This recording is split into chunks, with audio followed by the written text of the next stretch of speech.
بسم اللہ الرحمن الرحیم۔ السلام علیکم دوستو۔ دو بھائیوں کی شادی ایک ہی دن ہوئی۔ سواگ رات کو ان کی بیویاں آپس میں بدل گئیں اور انہوں نے ہم بستری بھی کر لی۔ پھر کوفہ کے ایک شخص نے بڑی دھوم دھام سے اپنے دو بیٹوں کی شادی کی۔ ولیمہ کی دعوت میں تمام اعیان و اکابر موجود تھے۔ مصر بن کدام، حسن بن صالح، سفیان بن سوری اور امام اعظم بھی شریک دعوت تھے۔ لوگ بیٹھے کھانا کھا رہے تھے کہ اچانک صاحب خانہ بدحواس ہو کر گھر سے نکلا اور کہا غضب ہو گیا۔ زفاف کی رات عورتوں کی غلطی سے بیویاں بدل گئیں۔ جس عورت نے جس کے پاس رات گزاری وہ اس کا شوہر نہیں تھا۔ سفیان بن سوری نے کہا کہ حضرت امیر معاویہ کے زمانے میں ایسا واقعہ پیش آیا تھا، اس سے نکاح پر کچھ فرق نہیں پڑتا، البتہ دونوں کو مہر لازم ہوگا۔ مصر بن کدام امام صاحب کی طرف متوجہ ہوئے کہ آپ کی کیا رائے ہے؟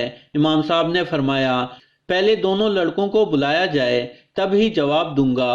دونوں شوہروں کو بلایا گیا۔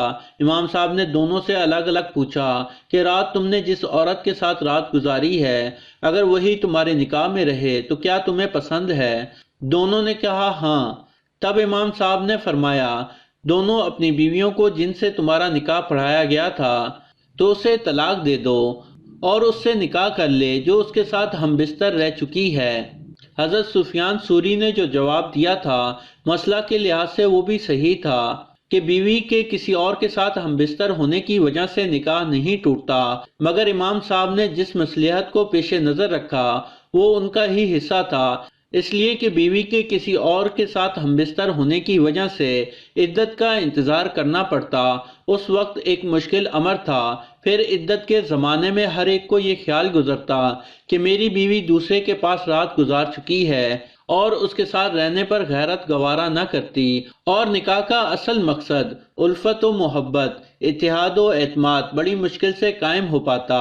تو دوستو یہ تھی ہماری آج کی ویڈیو، یقیناً آپ کو پسند آئی ہوگی۔ پسند آنے کی صورت میں اس ویڈیو کو لائک ضرور کریں اور ہمارے چینل کو سبسکرائب کرتے ہوئے ساتھ موجود گھنٹی کا بٹن بھی دبا دیں۔ شکریہ۔